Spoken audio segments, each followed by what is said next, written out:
Salom aziz bolajonlar. Bugun biz bilan yangi savol-javob o'yini. Tayyormisiz? Ha, albatta. Boshlaymiz. Qani bolajonlar, nega biror ishni boshlashdan oldin rejani tuzish kerak? Chunki reja ishni aniq va oson qiladi. Nega uyga vaqtida qaytish kerak?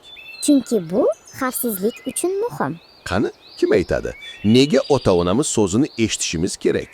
Chunki ular bizni yaxshi ko'radi va to'g'ri yo'l ko'rsatadi. Nega ko'chada axlat tashlamaslik kerak? Chunki bu atrofimizni toza saqlaydi. Qani bolajonlar, nega biror narsani so'ramasdan olmaslik kerak? Chunki bu odob va hurmatdir. Nega yangi narsalarni sinab ko'rish yaxshi? Chunki bu bizni o'rgatadi va rivojlantiradi. Qani, kim aytadi? Nega hayvonlarga zarar yetkazmaslik kerak?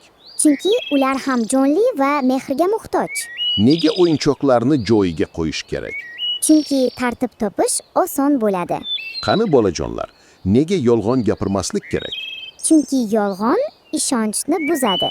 Nega yaxshi xulq-atvorli bo'lish kerak? Chunki odob insonning bezagi. Qani bolajonlar, nega yaxshi kitoblar o'qish kerak?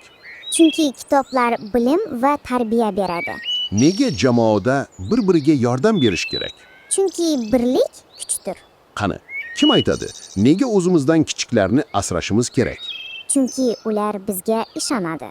Nega sovg'ani minnatdorlik bilan qabul qilish kerak? Chunki bu odob va hurmatdir.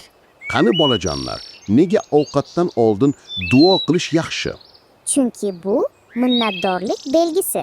Nega chiroqni bekorga yoqib qo'ymaslik kerak? Chunki bu energiyani tejaydi. Qani, kim aytadi? Nega suvni isrof qilmaslik kerak? Chunki suv hayot manbai. Nega o'rtoqlarimiz bilan adolatli o'ynash kerak? Chunki adolat do'stlikni mustahkamlaydi. Qani bolajonlar, nega qo'shnilarimizga hurmat bilan muomala qilish kerak? Chunki qo'shni yaqin qarindoshday bo'ladi. Nega yaxshi ish qilganda kibr qilmaslik kerak?